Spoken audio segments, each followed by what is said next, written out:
कटनी जिले में पुलिस अधीक्षक अभिजीत रंजन के निर्देश में और अतिरिक्त पुलिस अधीक्षक डॉक्टर संतोष डेहरिया तथा नगर पुलिस अधीक्षक ख्याति मिश्रा के मार्गदर्शन में माधवनगर थाना प्रभारी अनूप सिंह ठाकुर के नेतृत्व में पुलिस स्मृति दिवस एवं राष्ट्रीय एकता दिवस के उपलक्ष्य में एक विशेष जागरूकता कार्यक्रम का आयोजन किया गया। इस कार्यक्रम में डायमंड स्कूल के करीब 100 से अधिक छात्रों को जागरूकता अभियान में शामिल किया गया। उद्देश्य था कि छात्रों में देशभक्ति, जनसेवा के प्रति जागरूकता बढ़ाना, कानून के प्रति सम्मान उत्पन्न करना और उन्हें समाज में एक जिम्मेदार नागरिक बनाने के लिए प्रेरित करना था। पुलिस कार्यप्रणाली और भर्ती प्रक्रिया पर विस्तृत जानकारी दी गई। छात्रों को पुलिस भर्ती प्रक्रिया, विभिन्न रैंकों के कार्यों और पुलिस की समाज में भूमिका के बारे में जानकारी दी गई, जिससे कि उनके मन में पुलिस सेवा के प्रति रुचि और समझ विकसित हो। छात्रों को थाना परिषद का भ्रमण कराया गया, जहां उन्होंने पुलिस कार्यप्रणाली का परिचय मिला, उनको जाना। इस दौरान हवालात की कार्यप्रणाली और हथकड़ी के उपयोग के बारे में जानकारी दी गई। छात्रों को यातायात नियम के पालन का महत्व के बारे में जानकारी दी गई, जागरूक किया गया। सीट बेल्ट और हेलमेट पहनने के फायदों पर चर्चा की गई ताकि वे सुरक्षित यातायात के नियमों का पालन करें और एक जिम्मेदार नागरिक बने। छात्रों को साइबर सुरक्षा से संबंधित सावधानियों के बारे में बताया गया, जैसे कि OTP साझा न करना, अज्ञात लिंक पर क्लिक न करना और साइबर फ्रॉड से बचने के उपाय। उन्होंने इंटरनेट का सुरक्षित उपयोग करने का महत्व भी समझाया। पुलिस सेवा में करियर बनाने के इच्छुक छात्रों को अधिकारियों द्वारा प्रोत्साहित किया गया और इस क्षेत्र में भविष्य निर्माण के विभिन्न अवसरों पर जानकारी दी गई। इस कार्यक्रम को सफल बनाने में माधवनगर थाना प्रभारी अनूप सिंह राठौर, उप निरीक्षक प्रतीक्षा चंदेल, उप निरीक्षक दीपू कुशवाहा, प्रधान आरक्षक नीलेश दुबे, प्रधान आरक्षक आशीष श्रीवास। अभियान का मुख्य जागरूकता अभियान का मुख्य उद्देश्य था कि आयोजन में छात्रों के बीच देशभक्ति, जनसेवा और कानून के प्रति सम्मान को प्रोत्साहित करने के लिए यह काम करे, ताकि वे समाज में एक जागरूक और जिम्मेदार नागरिक के रूप में उभर सकें। और ये जो हरियाली है या कोई ऐसा व्यक्ति नुकसान किया जाना है तो उधर पे ये बैठने के लिए। और ये हमारा मालखाना है, यहाँ पे हमारा मालखाना मुंशी बैठता है। यहाँ पे जो भी चीज़ें आपको देख रहे हैं, तुरंत कुर्सी, टेबल, सारा मेंटेन ये करता है। एक अलग से छोटा सा एक ऑफिस बना रखा है, जहाँ पे सामान भी रखा रहता है। सारी चीज़ें यहाँ पर एक जो हैंडल करता है, ये यहाँ पर हेड कांस्टेबल। आप लोग मतलब क्या अच्छा लगता है, मतलब तुम्हें जीवन में क्या अच्छा लगता है, मतलब क्यों हम अट्रैक्ट होते हैं पुलिस बनना है या नहीं बनना। कुछ लोग की थोड़ा सा अलग भी है कि पुलिस की आप क्या समझते हैं, पुलिस से अच्छी है, खराब है और क्या होना चाहिए? अच्छी है। कोई बताएगा कि पुलिस क्यों अच्छी है?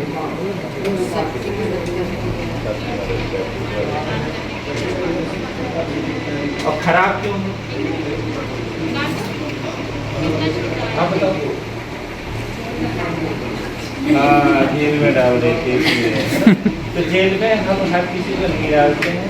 जेल में तभी डालते हैं जब किसी के अधिकारों का हनन होता है, परेशान करता है पब्लिक को, प्रताड़ित करता है, तो ऐसे लोगों को हम जेल में बंद करते हैं। अगर मान लो अगर हम जेल में बंद नहीं करते हैं तो वो तो अपराधी करता ही जाएगा, किसी के अधिकारों का हनन करेगा, मारेगा, पीटेगा, इवन कभी कभी मर्डर भी कर देता है। तो ऐसे गतिविधियों पे अंकुश लगाने के लिए हम उसको जेल में डाल देते हैं, ठीक है। और जैसे कोई एक अच्छाई और एक बुराई बताओ। अच्छाई बताओ ना, अच्छाई बताओ तुम लोग। इस साइड से अच्छाई बताएंगे, इस साइड से बुराई बताएंगे। हाँ बताओ। देश की सेवा। हाँ देश की सेवा। देश सेवा करती है। सेवा में क्या होता है? सेवा में क्या क्या होता है? आप लोग बताओ। जब कभी दंगे हो जाते हैं गलत, मतलब जो व्यक्ति खड़ा रहता है तो गलती से पुलिस पकड़ लेती है। अच्छा, हाँ ये इसलिए भी है, बहुत अच्छा क्वेश्चन है। जैसे गलती से, अब चूंकि हम लोग को पता होता नहीं, अगर वो दंगाइयों के बीच में होगा वो भी ऐसी गतिविधि में शामिल माना जाएगा, क्योंकि वो दंगाइयों के साथ है। तो वो कहते हैं ना कि गाँव के साथ खून भी रिश्ता है।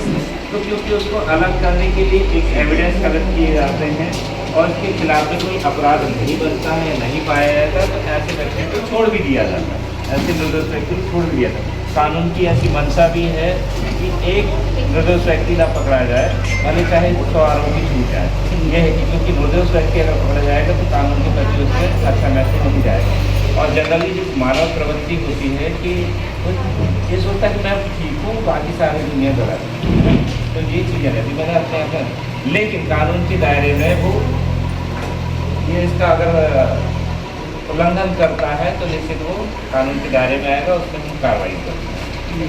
हर मामले में जेल में नहीं डाला जाता, वो कृत्य अलग अलग होते, मारपीट होगा, साधारण मारपीट होगी तो उसको नोटिस दिया जाएगा और न्यायालय में सुनवाई होगी। जैसा आप लोग फिल्मों में देखते हैं तो वैसे ही उनको कटघरे में खड़ा किया जाता है। और जब ये एविडेंस कलेक्ट करते हैं, जो गवाह होते हैं वो जब खड़े होंगे कि इसके खिलाफ में हाँ इसने अपराध किया है, इसने मारपीट करी है, तब जाके उसको सज़ा होगी। अदरवाइज अगर हमने देखा भी है और हमने नहीं बोला कि अगर हमने मौन धारण कर लिया और हमने नहीं बताया कि हमने पहचानने से इनकार कर दिया, तो ऐसे में माननीय न्यायालय उसमें निर्दोष को बरी कर सकते हैं। जब भी ऐसी कोई घटना होती है तो बिल्कुल निश्चित और निडर होकर के न्याय निष्पन्न करना चाहिए, ताकि संबंधित व्यक्ति को दंडित किया जा सके और दोबारा इस तरह की गतिविधियाँ ना हों।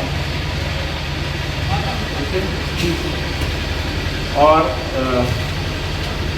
पुलिस में भर्ती होने के 4 स्टेज हैं।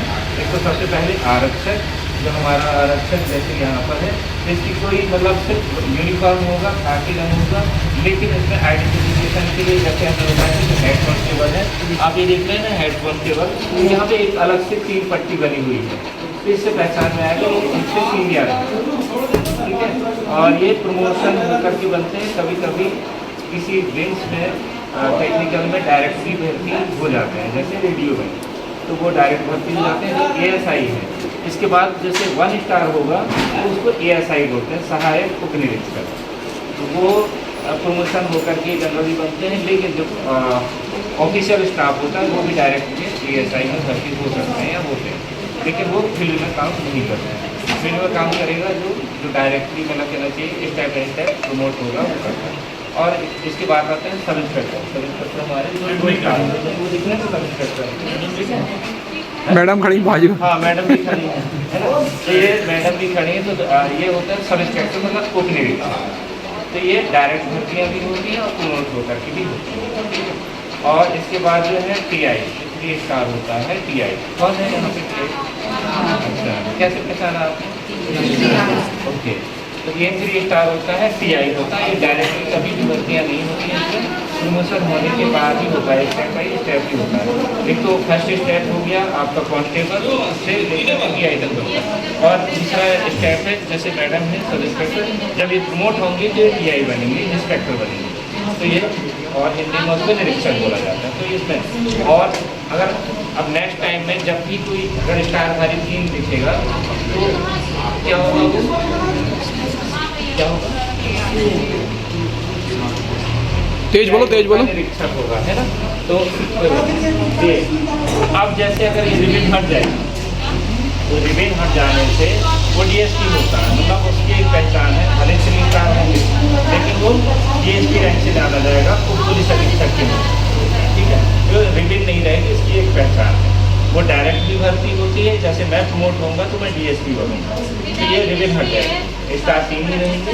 लेकिन अब उसमें जिम्मेदारी वाली बात यह है कि वो थाना जो है फिर वो मेरे अंडर में आ जाएगा, मतलब मेरे अंडर पे 3 या 4 थाने मेरे अंडर पे आ जाएंगे, ठीक है। तो मतलब उसमें दायरा बड़ा हो जाता है, जिम्मेदारी बड़ी हो जाती है। और डायरेक्टली हम लोग फिर जैसे थाने को डायरेक्शन देंगे, कोई भी अपराध हो रहा है, कोई अपराध घटित हो रहा है, मौके पर होंगे, लेकिन हम बोलेंगे कि सब इंस्पेक्टर को भेज दो, कांस्टेबल को भेज दो, SI स्वयं जा कर के देखें, मगर हमारी पर सीनियर ऑफिसर हो जाएंगे। अब जैसे हम प्रमोट होंगे तो DSP का हो और पुलिस अधीक्षक। इसके बाद जो एडिशनल SP होता है, ये भी डायरेक्ट भर्ती होती है, DSP पड़ती है, 100 नंबर आसान है। तो इसको हम ये निःशुल्क होता है, किसी भी तरह से हम उसको चार्जेबल नहीं होता है, और इस तरह से हम इसका जो शासन और पुलिस के द्वारा जो इसका लाभ के लिए आम जनों को लाभ पहुँचे, इसके लिए 100 नंबर बनाया गया है। उसमें हमारे प्रधान आरक्षक भी हो सकते हैं, आरक्षक भी होते हैं, अगर कोई भी समस्या होती है तो हम उसमें त्वरित कार्रवाई करते हैं, तुरंत मौके पर पहुँचते हैं। और चाहे हॉस्पिटल में जाना हो, चाहे थाने लेके आना हो, तो ये काम करता है। और 108 नंबर पता है क्या है? एम्बुलेंस। तो एम्बुलेंस जब भी कोई दुर्घटना होती है, रोड एक्सीडेंट होती है, मारपीट हो जाती है, गंभीर अवस्था में अगर घायल है तो इसमें 108 नंबर से डायल करके 108 नंबर बुलाना होता है। सर्व सुविधायुक्त नेशनल हॉस्पिटल समान तिराहा रीवा में अब कैंसर का सफल उपचार और ऑपरेशन की सुविधा उपलब्ध है। हमारे यहाँ मिल रहा है आयुष्मान भारत निरामय योजना का लाभ। आयुष्मान जन आरोग्य योजना के तहत सभी प्रकार के मेडिक्लेम की सुविधा उपलब्ध है। हमारे यहाँ लेजर कैंसर, अस्थि रोग, एंडोस्कोपी, लेप्रोस्कोपी एवं प्रसूति रोग का अनुभवी चिकित्सकों के द्वारा उपचार किया जाता है। कैंसर के इलाज एवं ऑपरेशन अब रीवा के नेशनल अस्पताल में उपलब्ध है। नेशनल हॉस्पिटल के संचालक डॉक्टर अखिलेश पटेल के द्वारा उपलब्ध करवाई जा रही हैं सभी सुविधाएं। आयुष्मान से संबंधित किसी भी प्रकार की जानकारी के लिए संपर्क करें मोबाइल नंबर 9691288560 पर या फिर संपर्क करें 7566831551 पर। हमारा पता है नेशनल हॉस्पिटल समान तिराहा रीवा। संपर्क करें 07662359974 पर या फिर संपर्क करें 8602885990 पर।